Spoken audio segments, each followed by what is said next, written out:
So what's going on in Iran? I mean, where do I begin? So obviously before, Iran didn't always look like this. Before the Islamic Republic, there was a monarchy, which was, ruled by the Shah. And during that time, it was socially liberal. And this is a very controversial topic, which I don't like to get into a lot because people have very, very different opinions about the Shah. But for all intents and purposes, it was socially liberal. You had freedom of religion, there was like diversity. People could go out drinking. They weren't wearing headscarves. They had the choice to wear headscarves, but they were, free for all intents and purposes. Then after 1979, the Islamic Revolution happened, and it kind of masqueraded initially as a way to oust the Shah because people were dissatisfied with the Shah and they thought they were getting something better. But instead, it was a very draconian dictatorship where people who, even dared to challenge the supreme leader would have been executed. So the first couple of years of the after the revolution were the toughest, most draconian, zero tolerance years of the regime. And that is during those years that some of my family members were executed. And all for nothing. It was always for nothing. Like my uncle, for example, they found some materials in his car that was like anti-regime materials, which could literally just be like a book or a newspaper or something that's criticizing the government, right? And so my mum was in Evin prison. My aunt was in Evin prison. She was pregnant with my cousin when they executed her husband. So my cousin never met her dad. And they executed 13 of my family members just on my mum's side. My granddad's sister, niece, nephew, cousins, just my mum's cousin, so many.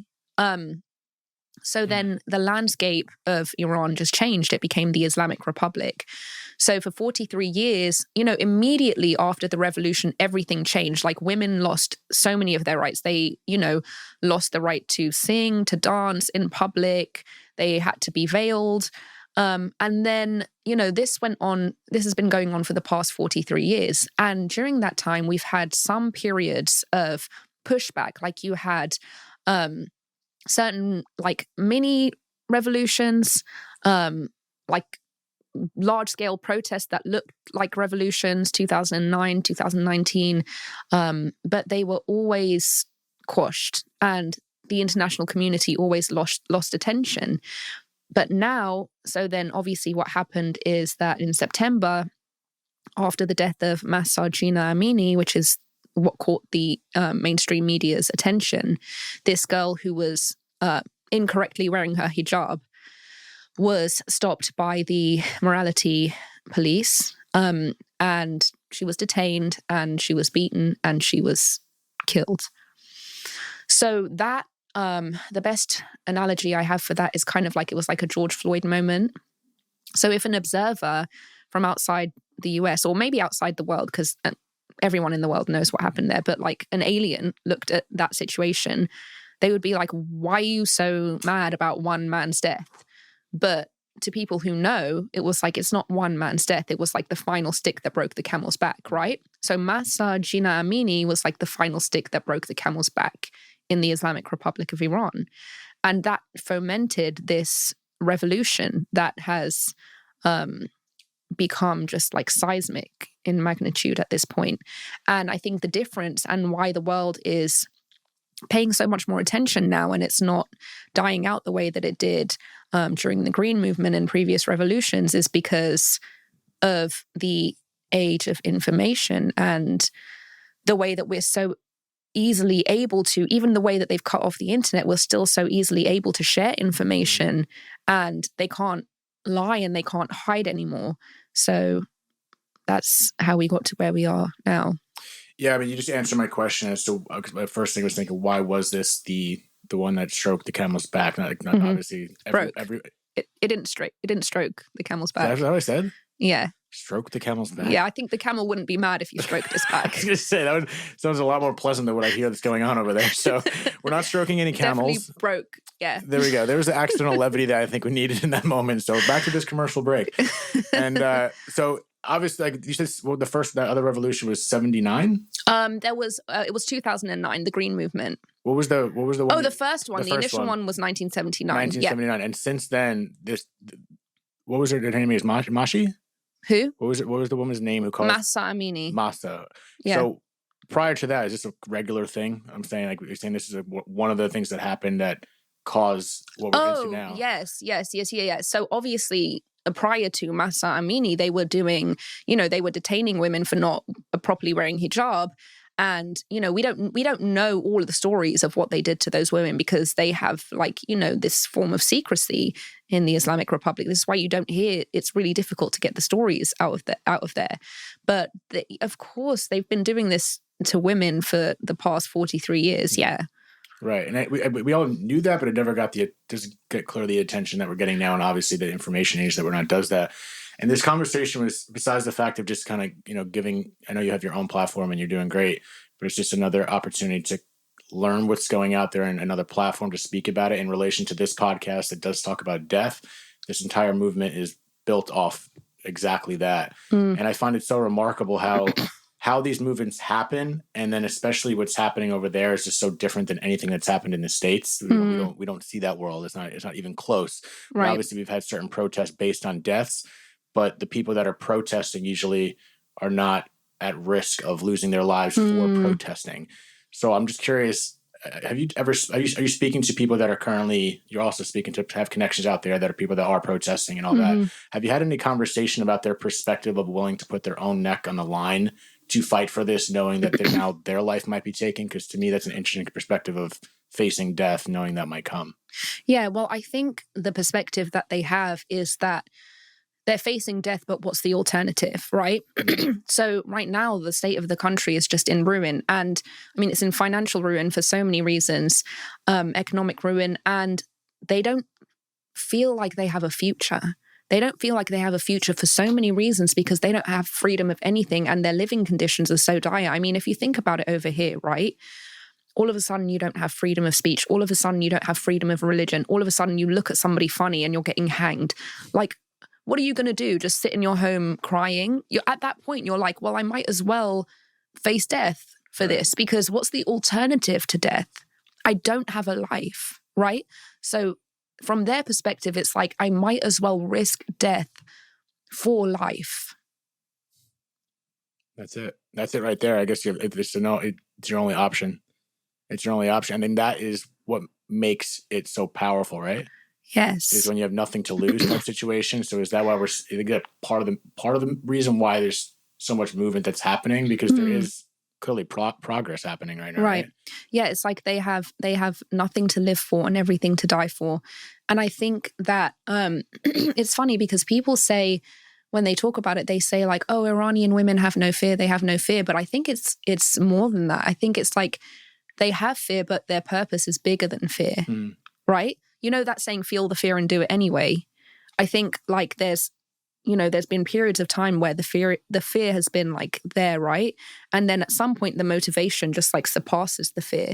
So the fear is still underneath, but the motivation is so much stronger because they've been pushed into this now. Like it's been going on for 43 years. And also, I think it's like 80%, something like that. 80% of people in Iran are Gen Z.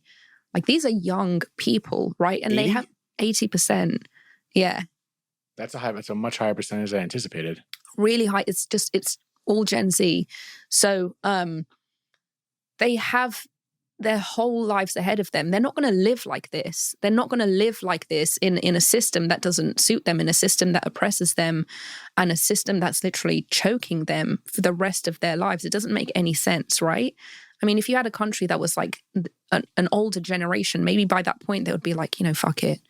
I'm close to death anyway. Let me just oblige.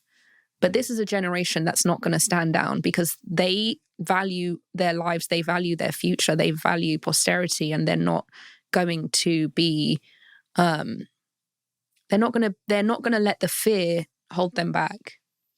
And that's got to be freeing in many ways, right? I can't imagine being in a position. I can't relate to that. I don't even know what that feels like. And the only thing I could think of, even though it's in a dire state, it's kind of contradictory, but it's freeing in many ways. So I can't. It's so even though liberation hasn't been fulfilled, I guess in many ways, but just being where they are right now has to be liberating. I'm seeing the videos I'm seeing are just.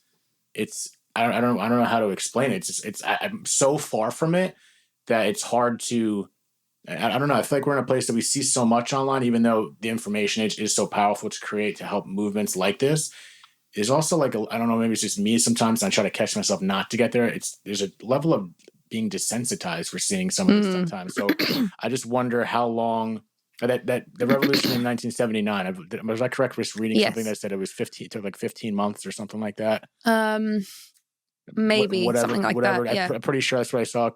Google it somewhere else. I don't have my person here, nor do I ever. Because it's me, and I'm here. Yeah. So quick pause in the conversation, but Elica is going to be my go-to person on the side, off camera. Maybe on camera occasionally. You should. Yeah. Okay. Well, we'll but because I'm here, I can't do my job there. Yeah, and the job there would be if I had a question that I wanted to fact check, I would ask her, and we would have an answer right now. I don't have my laptop's all the way over there. Anyway, back to the program.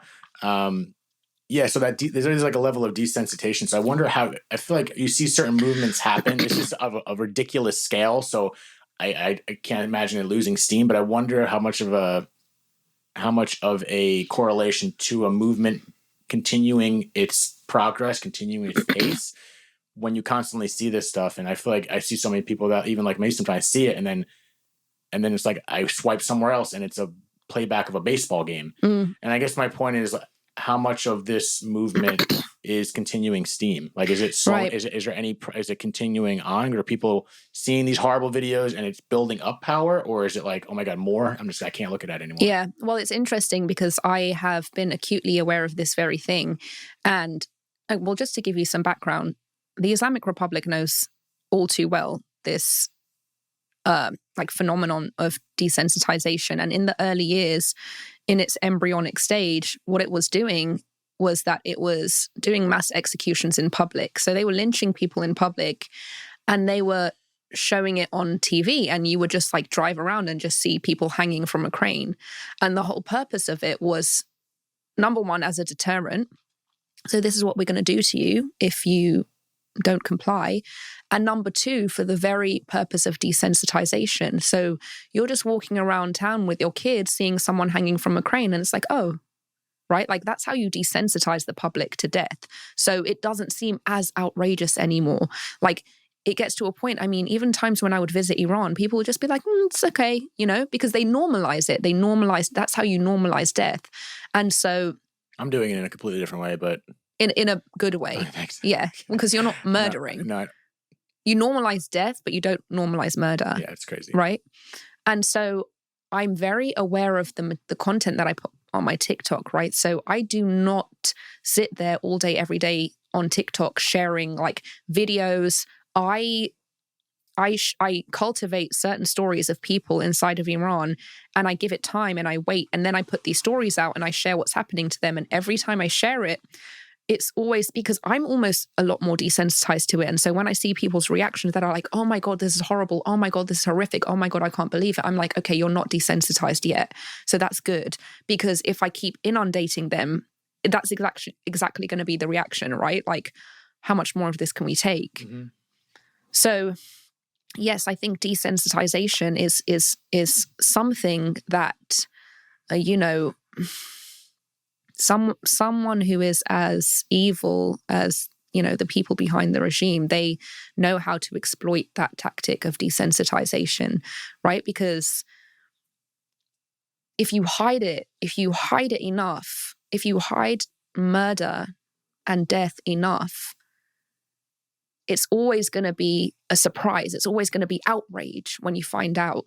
But if you constantly expose people to death, murder, then it just becomes another day in the life.